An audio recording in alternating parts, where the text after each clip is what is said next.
Muy buenas noches, doctor Alba y compañeros. Les habla Diego Fernando Pacheco Murcia, del curso penal 6376, estudiante de la Universidad Cooperativa de Colombia. Hoy analizaremos el boletín del día 19 de diciembre de 2019, donde encontramos la sentencia SP 3797 del 2019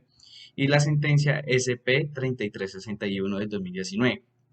Empezaremos con la sentencia SP 3997 del 2019, pues que nos dice que es de estafa. Esta dice que dentro de sus hechos más relevantes o jurídicamente relevantes se encuentra que el señor Arnulfo Ávila y Manuel Antonio Gutiérrez, directivos de una fundación solidaria que se llama Mercosome, la cual es una entidad sin sinónimo de lucro en la ciudad de Bogotá. Desarrollaron y promovieron y indujeron actividades de captación de dinero de forma masiva y así lograron el desarrollo de esas actividades entre otras ciudades. Consiguieron aproximadamente 48.500 personas, de las cuales en las cuales ellas aportaron 35.000 pesos en el año 2007 y 2008, puesto con el fin de supuestamente suscribirse o acceder al programa de beneficios sociales, que básicamente que lo que iban a hacer ese programa era aumentar los ingresos de las personas que se escribían. El proceso que le explicaron a las personas eran que pagaban la cuota o la suscripción que era de 35.000 pesos o 48.000 pesos, y a los 3 meses recibían un bono de 10.000 pesos, y a los 5 meses se recibía un bono de 60.000 pesos, y al año recibían la suma de 720.000 pesos, redimibles en almacenes como Éxito, Carrefour o en un supermercado de ellos que iban a montar, que se llamaba Supermercado Oliván de La Calera, que era su supermercado que iban a colocar en el primer piso de la sede donde ellos estaban operando en esta fundación. Bueno, pues con respecto a las pretensiones y solicitudes de recurso, pues se sanciona no solamente, sino además de esto, el desarrollo a la promoción de patrocinio y la inducción a los hechos imputados de la sentencia. Los hechos de la sentencia se dieron el día 25 de noviembre del 2008 y se hallaban en ese tiempo en vigencia el decreto 4336 del 2008. Entre el 15 y el 25 del mismo mes y año no se acreditó que los acusados hubieran realizado captación de dinero, pero sí se desarrollaron actividades de promoción e inducción con el propósito de captar los dineros. Entonces, en esta sentencia no se cuestiona que los acusados hayan cometido el delito de captación de dinero, sino que hayan desarrollado las actividades de inducción y promoción. Por otro lado, dentro de las pruebas que se encontraron en la sentencia, pues se mencionó que cuando se allanó el lugar, habían personas reclamando bonos que pues anteriormente habían especificado,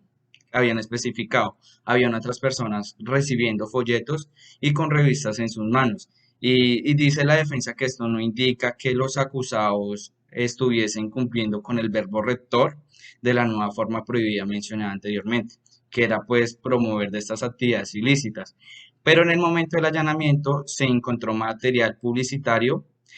folletos, puesto lo que hace esto es promover precisamente un nuevo producto, en este caso un nuevo beneficio hacia ellos.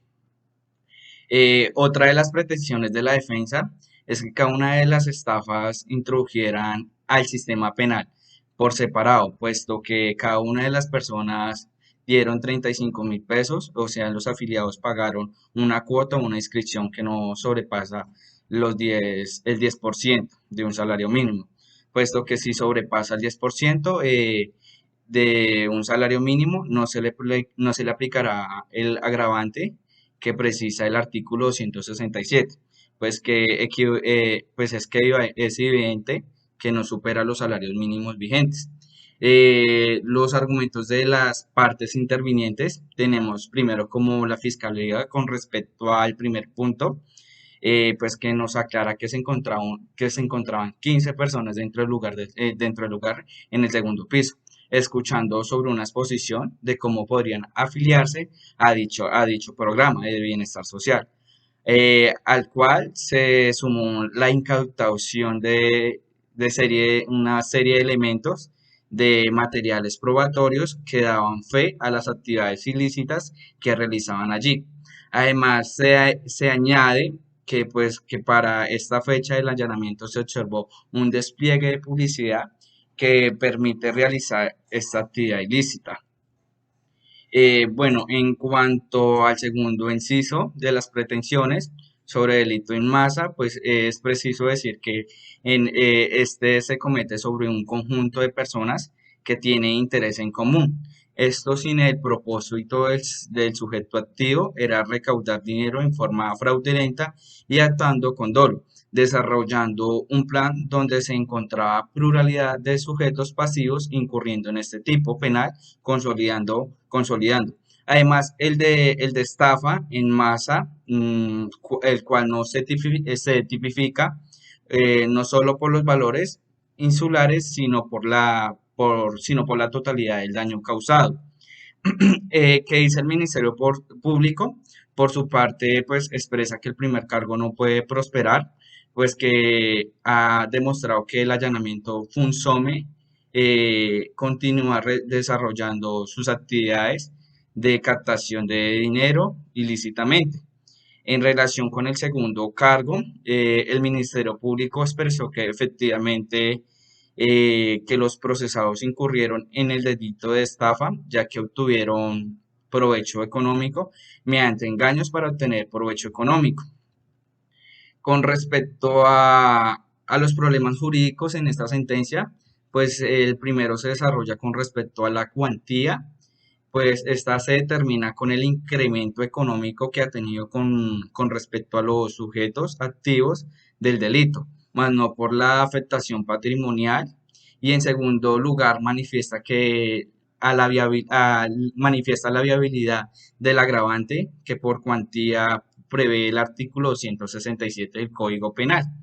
En cuanto a las consideraciones de la Corte, podemos decir que la Corte examina las pruebas recaudadas por los investigadores enviados y se pudieron recaudar las pruebas de folletos listos para difundir un mensaje. Además de esto, las personas que se encontraban en el segundo piso de dicha entidad escuchaban una charla sobre la vinculación sobre el programa de beneficios sociales. Además, esto se encontraba en algunas personas afiliadas llenando formularios de inscripción y personas haciendo filas para llenar dichos formularios. Esto hace constar que efectivamente la empresa se encontraba funcionando con regularidad y que además de eso existía una fila de personas las cuales recibían información sobre la misión y visión de la empresa y otras personas estaban afiliadas. Se les prometían que podrían redimir sus bonos en los supermercados que tendrían el funcionamiento en el año 2008.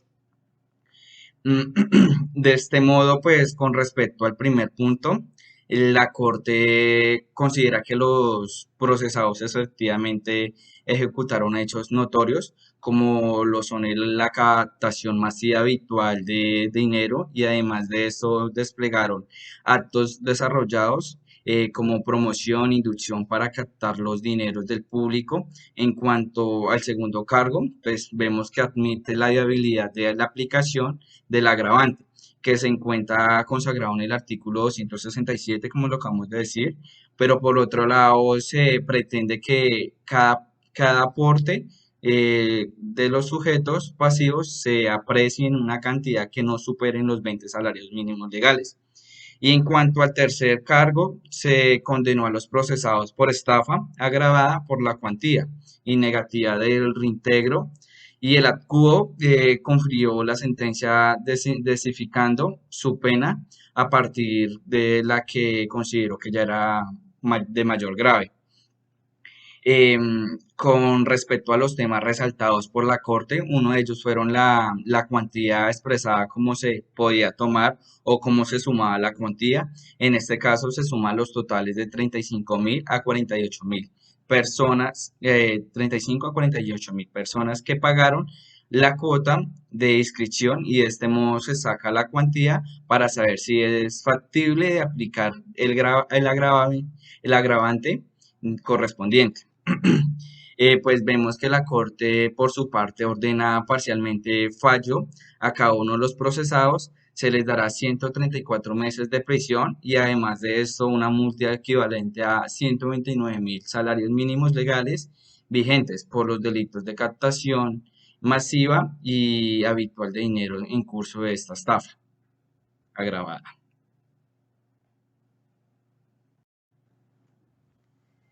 Por último, pues tomaremos posesión frente a la sentencia estudiada. Podemos decir que los procesados cometieron delitos de estafa y de captación de dinero del público. Como primera medida, es claro que el delito de estafa sí lo cometieron bajo engaños, prometiendo a las personas que el pago de una inscripción les daría beneficios más adelante, beneficios que eran de obtener más dinero del que habían dado para la inscripción y unos bonos que le iban a servir en supermercados de cadenas como Éxito y Carrefour. Bajo todos esos engaños, indujeron a las personas que cancelaran la mencionada inscripción al programa y de este modo ofrecieran conferencias a las cuales asistían personas para recibir información sobre la captación. Las personas llenaban formularios dejando en mano de estafadores hasta su información personal y su dinero, pues con la esperanza de acceder a un beneficio más adelante. Por este motivo digo que si se cometió delito de estafa del cual se habla en la sentencia estudiada. Como pues opinión personal, el delito que se cometió no se debía tomar por separado, como le indica la defensa, para que no se le aplique el agravante, puesto que sería injusto y además incoherente el hecho de llevar tantas denuncias de cada uno de los clientes contra los procesados. Pues sería muy tedioso llevar aproximadamente 35.000 denuncias que fueron de las personas que estafaron. Por el motivo, la Corte expresa que suma el daño a un colectivo, pues, y de este modo se cuantifica el daño causado. Pues, y ahora bien, el delito en masa del cual se habla también se cumple dentro de los hechos jurídicamente relevantes, puesto que se configura cuando el sujeto activo realiza la pluralidad de los delitos que genera multiplicidad de infracciones al Código Penal colombiano, como en este caso, pues se infringió varias veces el delito tipificado en el artículo 246 de estafa.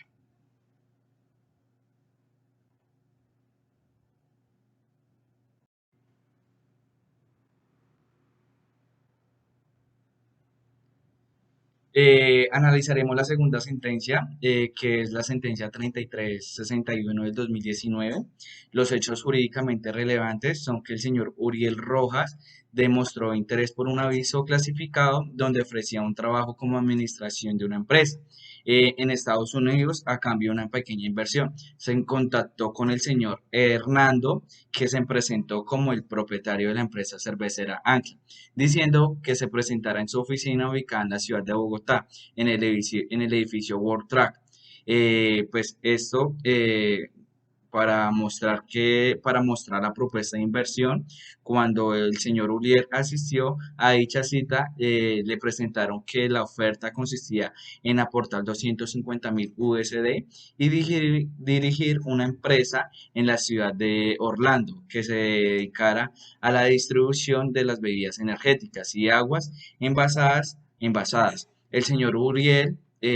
por su parte, recibía 4.000 USDs y un vehículo nuevo y un apartamento para que se instalara cerca de su nuevo trabajo. El señor Uriel rechazó la propuesta, puesto que no tenía presupuesto para aportar la parte que le correspondía, pero el señor Ramírez y su hijo Ramírez Báez insistieron en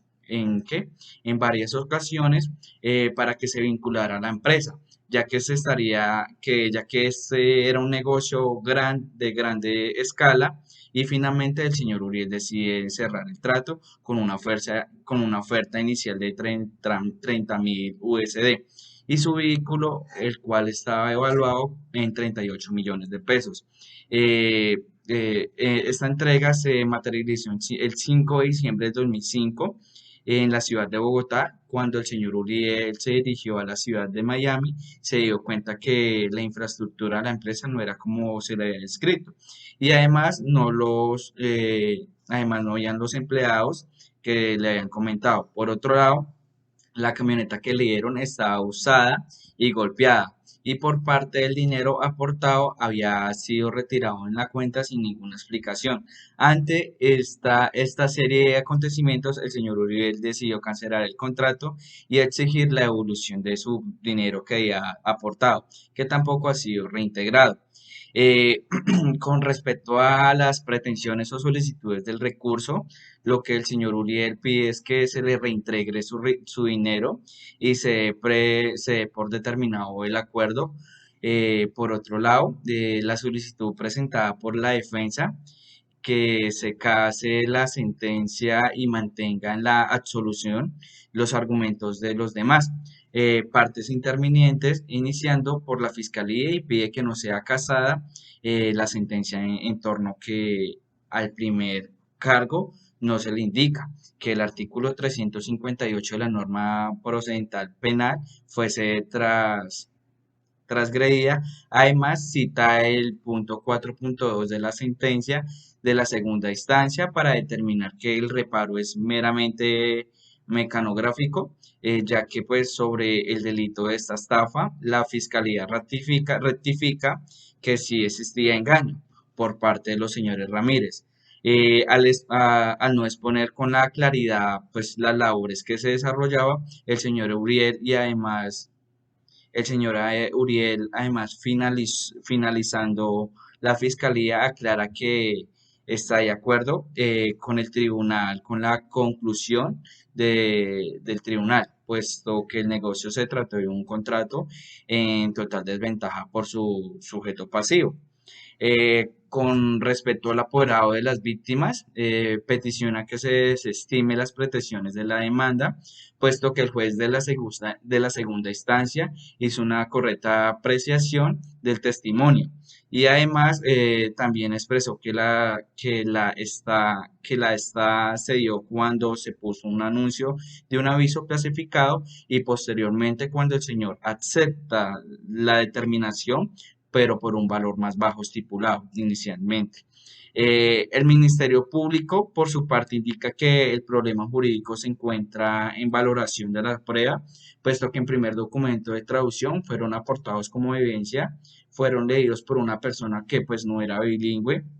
y por otro lado, el delito de estafa sí se configuró, puesto que se afirmó lo contrario con respecto a las apreciaciones subjetivas que no lograron reducir las conclusiones del Tribunal de Bogotá. El problema jurídico de esta sentencia, en primer lugar, pues hace relevante atraer la colisión de los documentos suscritos en inglés que fueron erróneamente traducidos y fallados. Además, pues aceptó dicha traducción sin cumplir los requisitos del artículo 358 de la Ley 600 del 2000. Como segundo reproche, indica que existió falso raciocinio con respecto a la negociación, puesto que el demandante diversió pues, el contenido de la prueba, por cuanto no es cierto que se le propuso ser socio de la empresa, sino que se le invitó a participar de una nueva constitución de la sociedad. Y esto, pues, como tercer reproche, encontramos falso raciocinio, pues que la negociación se realiza de nueva prueba de voluntad de ambas partes, no solo por la insistencia de los señores Ramírez, y además de esto vale recargar que el señor Uriel conoció en Miami las bodegas de otras empresas. Por otro lado, podemos ver que se niega la declaración del demandante al afirmar que su aporte fue 30.000 USD, cuando en realidad fue 75.000 USD. Por ende, se recarga que el juez nuevamente cayó en error eh, en darle un falso juicio de existencia de evidencia del medio probatorio. Dentro de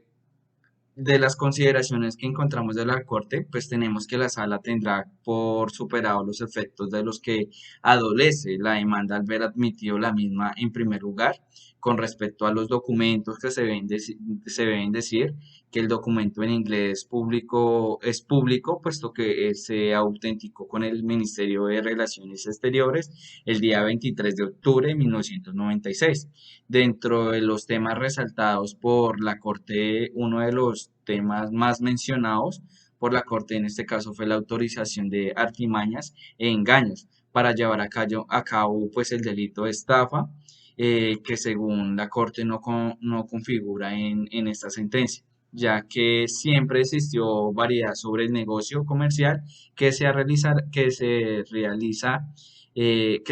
se realizaría, y además de eso no obligó y provocó que el señor Uriel quisiera invertir su dinero en la empresa. Bien pudo pues invertir su dinero en cualquier otra empresa, pero el señor Uriel hizo su inversión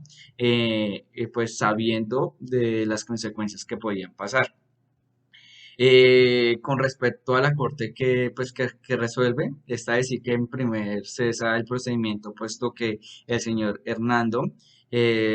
sobrevivió a su muerte para extinguir la acción penal. Y segundo, la corte decidió no casar la sentencia de segunda instancia proferida por el Tribunal de Superior de Bogotá, que condena a Hernando como coautor del delito de esta estafa agravada. Eh, Otro punto que realizaremos, pues tomaremos posición frente a esta sentencia que acabamos de explicar. Pues, ¿qué decimos? Pues los hechos de la sentencia son realmente complicados de analizar, puesto que cada parte tiene una versión en su mayoría distinta de lo que pasó en realidad. Por un lado, el señor Uriel, quien afirma que se le prometieron cosas, pero afirma haber dado un monto de dinero distinto que en realidad dio. Y por otro lado, pues la defensa expresa que siempre se le puso el conocimiento, el negocio con todas las variantes y todo lo que se iba a desarrollar en este punto, pues apegarse a una nueva de las posturas siendo tan distintas. Pues es complicado, es mi opinión personal, pues que se dio llevar a cabo nuevamente, pues la realización de las pruebas que eran relevantes, como la lectura del contrato o carta, saber qué es lo que exactamente decía esa carta y hubiese sacado como muchas dudas al juez.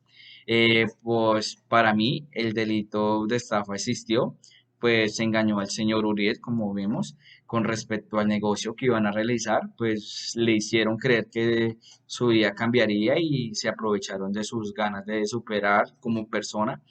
para este modo llevarlo a cometer el error de invertir y además de darle su vehículo de valor de 38 millones de pesos. Además, esto cuando llegó a Miami, donde sugerían efectos, el contrato le entregaron una camioneta usada y además golpeada para que pues transportara cuando logró la promesa que firmó el señor Uriel, pues era recibir un carro nuevo. Pues se engañó al señor Uriel con respecto a los negocios que se realizaron, ya que cuando se dirigió a la oficina a la cual llamaron a ofrecerle el trabajo, le mostraron una maqueta que no tenía nada que ver en realidad sobre el lugar al cual lo enviaron a realizar el trabajo. Además, fue pues después de la entrega del dinero que el señor Uriel empezó a notar que existían patrones de estafa, puesto que de ninguna forma se explicaba que la empresa que funcionaba en World Trade Center desapareciera que de una forma inexplicable. Por otro lado, la compañía que era en Miami ya no lo hacía del mismo modo en el que pues se le advirtió al señor Uriel.